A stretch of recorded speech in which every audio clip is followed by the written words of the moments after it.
thunder of jets in an open sky, a streak of gray, and a cheerful...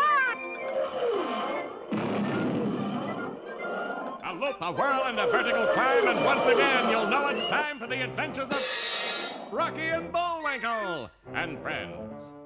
Starring that supersonic speedster, Rocket J. Squirrel, with his pal Bullwinkle the Moose, and a host of others.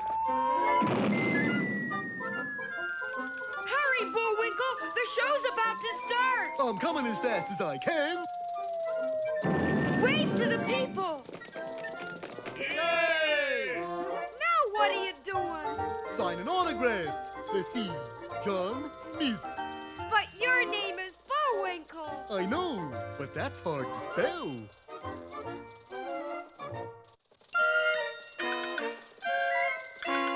We're gonna have a lot of fun. Come on and join us. Sure, there's always room for one more.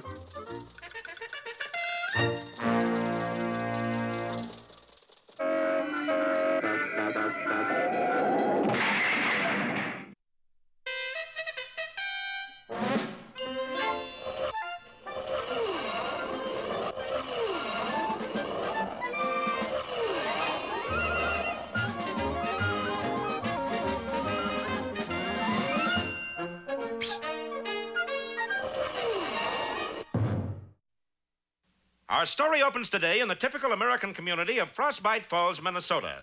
Like all small American towns, Frostbite Falls has a city hall, a church, a bowling alley, and a movie house. The only difference is that in Frostbite Falls, they're all in the same building. But the other downtown building holds the town's newspaper, the Frostbite Falls Picayune Intelligence, and its editor, Colonel McCornpone. Stop the presses! Stop the presses! What's up, Colonel? A big scoop? Nope. Election results? Nope. Cat up a tree? Nope. Then how come you want me to stop the presses? Because we're broke. That's why. Broke? How come? We print 50,000 copies a day. Yeah, but we only sell 25 of them. It was true. At that moment, the stacks of unsold Picayune Intelligences reached as high as the building itself. I need something to boost my circulation, Mokesby. How about a shot of adrenaline? Not my personal circulation, the papers. What can we do to boost our sales? Well, how about sponsoring a buried treasure hunt? I've got it, Mokesby. We'll sponsor a buried treasure hunt. How do you like that? I couldn't like it better if it was my own idea. So in a short while, Frostbite Falls was plastered with posters telling about the great event. And two of the first citizens to read about it were our heroes, Rocky the Flying Squirrel and his pal, Bullwinkle the Moose. Look at that, Rock. Find the Picayune pot containing $1 million and win a genuine, reconditioned Stearns Knight runabout. Did you really bury $1 million in a pot, Colonel McCornpone? You bet I did, Rocky boy. Of course, it's Confederate money. But that flashy car is really real, huh? Absolutely, Bullwinkle. It looks a little old-fashioned. Of course, it's the 1910 model. They don't build them like that anymore. I can see why. Now, be sure to read the Picayune Intelligence for clues. We sure will, Colonel. And they did, and so did everybody else. For the first time in years, the paper sold every copy as soon as it appeared on the street. Extra, got your paper? Latest clues in treasure hunt. Well, let me have a paper. No, you don't. This one's mine. It's a great success, Rocky. The paper's selling like hotcakes, eh, Mokesby? It sure. That's what I'm printing it on. You mean... Yep, Colonel. We've run plumb out of paper. But this is awful, Mokesby. Yeah, I'm running out of hotcakes, too. What'll we do, Rocky? Our first chance to really sell papers, and we don't have any. Now, wait a minute, Colonel. You have a whole stack of papers right in the back of the building, don't you? Of course, but they're old newspapers. Look here. Some of them go back 5 years. Yeah, but look at the headlines, Colonel. International tension increases. Cost of living up again. Big traffic accident. Local dog chases local cat over a local fence. Say. You see? They're the same headlines that are in today's papers. Then we can sell these papers today. Sure. You can print the contest rules around the edges. Rocky, you're an authentic phenomenon. No, I'm more of a squirrel. And following Rocky's suggestion, the Colonel reissued his newspapers with great success. But our three friends were unaware that a short distance away, a group of very undesirable characters were preparing to destroy their peace and quiet. Everybody in his work clothes? Yeah, boss. Everybody got his implements? Right, boss. Then let's go. Well, who are these sinister figures? Maybe we'll find out next time Not if I can help it. when we see a Tisket, a Casket, or the Berry Box.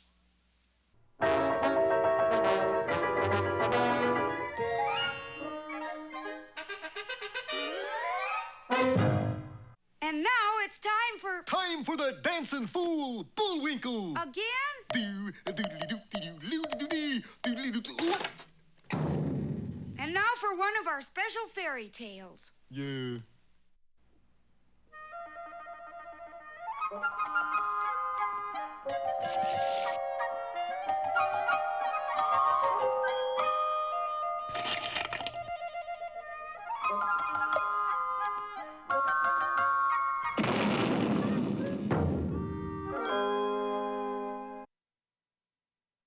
Many years ago, there was a year that was a mighty bad year for witches. They were everywhere, big ones, little ones, ugly ones, and uglier ones. In fact, there were so many that there just weren't enough people to go round to cast spells upon. Let go. I want to put him to sleep for 100 years. You let go. I'm going to change him into a chicken. But I saw him first. You did not. It got so bad that even the witches couldn't tell which witch was which. Then one day, as a little witch was searching the forest for a victim, If I don't find somebody to cast a spell on pretty soon, I'll... then suddenly the witch saw a little frog sitting on a log near a pond. Well, what have we here? We have a frog. What have we there? I'm a witch. That figures. And I'm going to cast a spell on you. Oh, come now. I'm already a frog. What else could you do to me? But the witch was desperate, and with a wave of her hand, she changed the frog into a handsome young prince. Oh, boy, that felt good. Hey, what's the big idea? I don't want to be a handsome prince. I was happy as a frog. Well, I admit it isn't the kind of a spell we usually cast, but times are hard. Ta-ta, dearie. The young prince went back to the log and squatted down where he used to sit as a frog and dreamed of catching flies, but somehow it just wasn't the same. He even tried a few croaks. Me. Chug-a-rump. Chug-a-rump.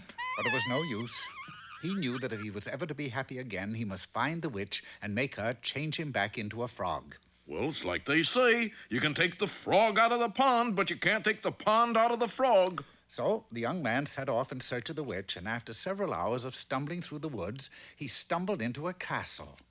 This particular castle was owned by a king who had a very beautiful but unmarried daughter. Why don't you get a husband? They're all frogs or something these days. This young man who just walked through our wall doesn't look like a frog. Oh, are you a handsome young prince? No, I'm a handsome young frog. See? No. The boy is just a little mixed up. What he needs is a wife, say, like you. So, despite the young prince's protests, they were married.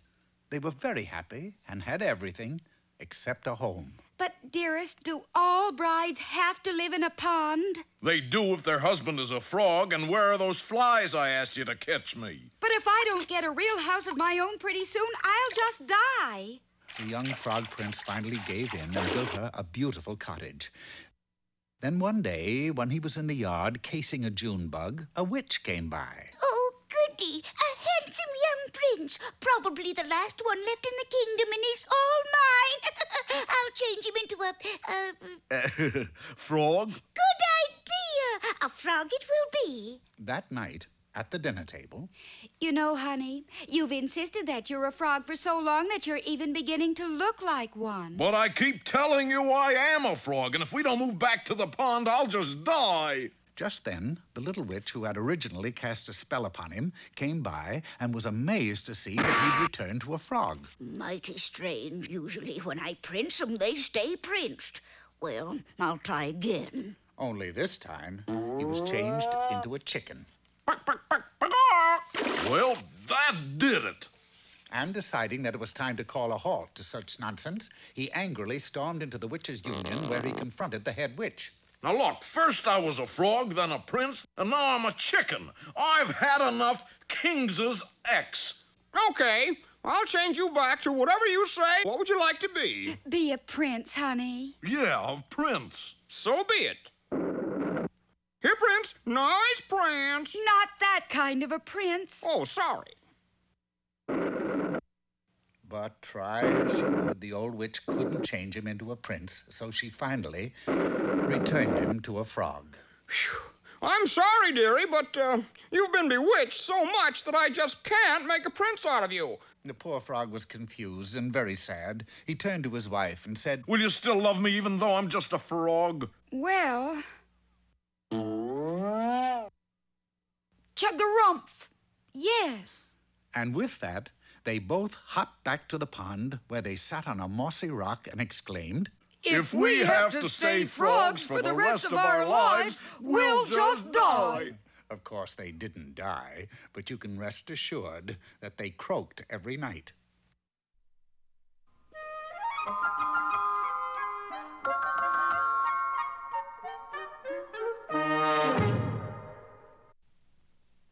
Today's lesson is mighty important, remember? Bullwinkle is a... Not that lesson. This lesson. Hello, you poetry and snow lovers. Today's poem begins this here way. Over the river and through the woods to grandmother's house we go. The horse knows the way to carry the sleigh. That horse knows the way.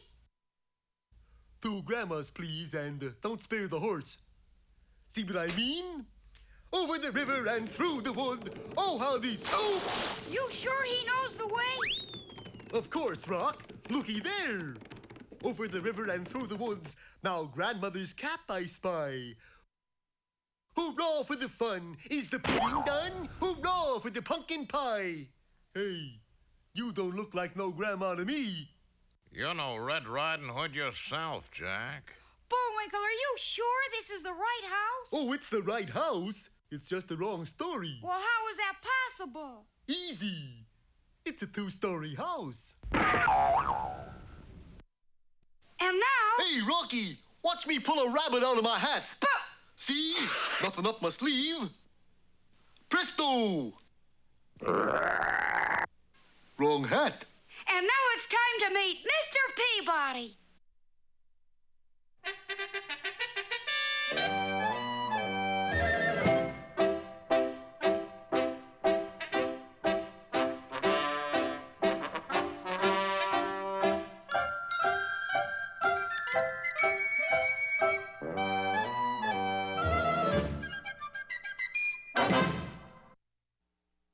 Peabody here, along with Sherman and a handful of lemons. Why the lemons, Mr. Peabody?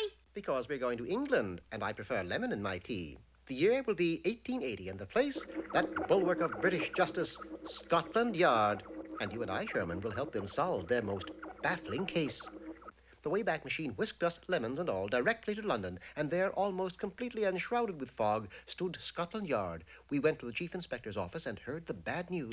Gentlemen, I'm afraid we have a bad show on our hands. Does he mean ours? Oh, no. He's referring to a crime. Now, you all know what the crown jewels look like. They consist of 4,000 diamonds, 3,000 pearls, 43 rubies, and one little orphan Annie's secret whistle.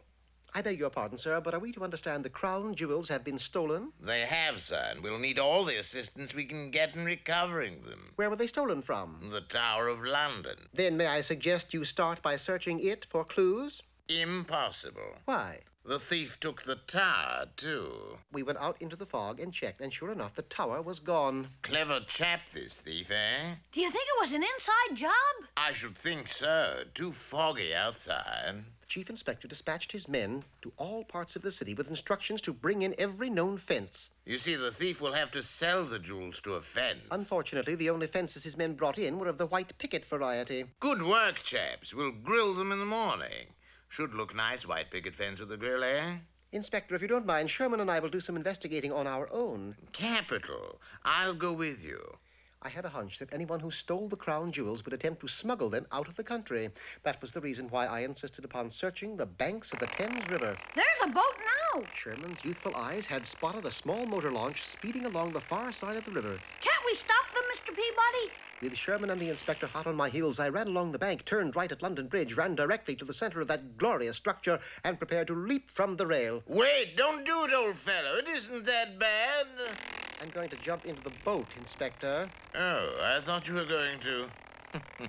Have a nice trip.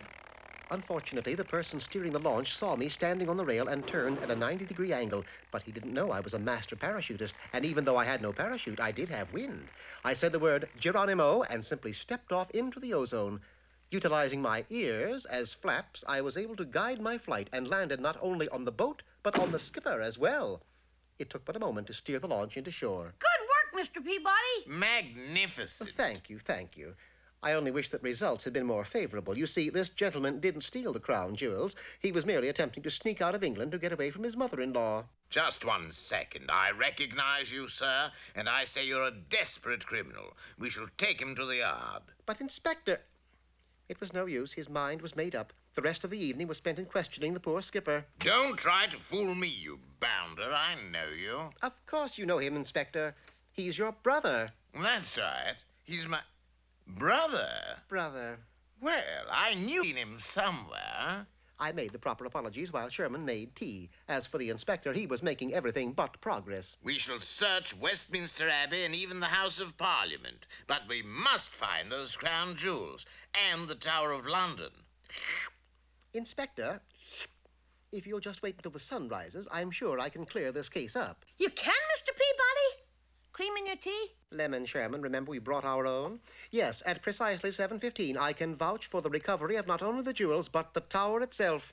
Preposterous. It may have seemed so, but at precisely 7:15, the sun rose, its heat burned away the fog, and presto, there stood the Tower of London. You mean to say it was hidden by the fog all this time? I do. Astounding. Positively astounding.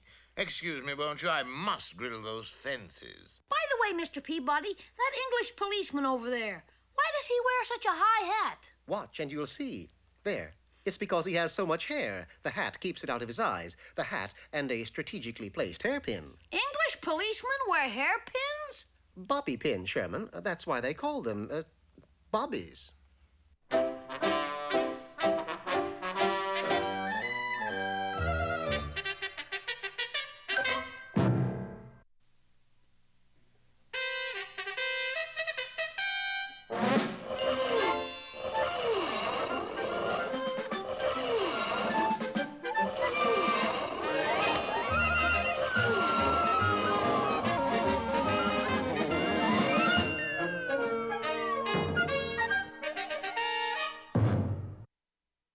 Last time you remember, Colonel McCornpone, editor of the Frostbite Falls Picayune Intelligence, sponsored a treasure hunt to boost sales of his newspaper. Gee, a pot containing $1 million. In Confederate money, of course. Plus a genuine Stearns Knight runabout. The 1910 model, completely renovated. Renovated? 2 new inner tubes, and we polished the brass. And here's our first clue, Bullwinkle. The Picayune pot can now be found buried 6 foot underground. But where, Colonel McCornpone? That's the puzzle, Rocky. So our heroes set to work to dig in all the likely places, only to find that everybody else in town had the same idea. How about digging right here, Bullwinkle? A good guess, buddy, but I was here first. How about right over here? Right over where, Jack? It's no use, Bullwinkle. Everybody else is digging in the most likely spot. Well, then I'm going to dig in the most unlikely spots. But that's ridiculous, Bullwinkle. I know, but that's all there is left. So Bullwinkle sought out the least likely spots in town to dig a hole. He dug in the Frostbite Falls City Park. He dug under the Possum Trot Memorial Highway. He even dug in Scully's Swamp. Rocky, I hit it! I hit it! The treasure? No, water. But Bullwinkle's most sensational digging was done in an open field outside of town where suddenly... Great gobs to go, Rocky! I've struck oil! Hokey smoke! I'm rich, rich! Yes, it really was oil, flowing out in a great gusher. And small wonder, for Bullwinkle had been digging right outside the Poncefoot Oil Company refinery and had broken one of their main lines. Boy, you know what I'm going to get first, Rocky? Yeah, 30 days. Sure enough, the moose was lodged in the town calaboose until... Hey, Bullwinkle, the sheriff says you can go now. I can? Yeah, Mr. Poncefoot won't press charges on one condition. Keen, what is it? That you won't dig no more of them holes looking for the Picayune pot. You mean I'm out of the contest? Looks that way, Bullwinkle. But I got my right. You also got 30 days. Yeah, Funny how that works out. So in the interest of public safety, Bullwinkle was ordered not to dig any more holes. Shuckings and cobs. If it'll make you feel better, Bullwinkle, I won't dig any either. So Rocky and Bullwinkle became the only two people in town who weren't digging for the Picayune pot. Matter of fact, people came from as far away as Tadpole Center and Possum Trot just to dig in Frostbite Falls. Some even seem to have come from farther away than that. Hey, buddy, is this where they digging for $1 million in Confederate money? That's right, mister. Okay, boys, this is the spot. Let's get started. And as our heroes watched, the sinister-looking gang began to dig right through the pavement. Why didn't I think of that? You know, Bullwinkle, I think I've seen that face somewhere before. Oh, if Rocky had only remembered, that face was displayed prominently just a few scenes ago on the wall of the Frostbite Falls Sheriff Station, for it belonged to Babyface Braunschweiger. But that's really Boris Vadanoff, notorious forger, thief, bank robber, gunman, and litterbug. Well, gee whiznick, nobody's perfect. And now here he is in Frostbite Falls with a brand new gang of cutthroats. Yeah, the light-fingered 5, -2. Which way do we dig now, boss? Let me check map. But that's a map of the town bank. You're not... That's right, Junior. We're going to rob the bank. You were thinking maybe of squealing on us, yes? Why no, be sure to be with us next time for Bank Busters or the Great Vaults.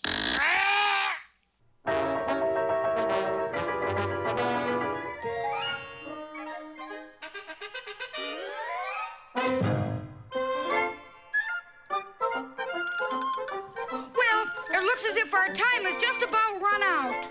Just enough left to tell him who the sponsor was. You got the credits, Bullwinkle? All on this itty-bitty card. Oop.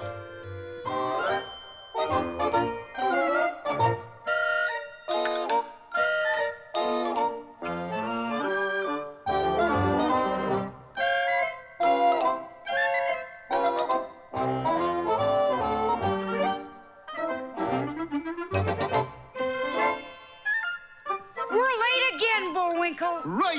Bye now. See you next time.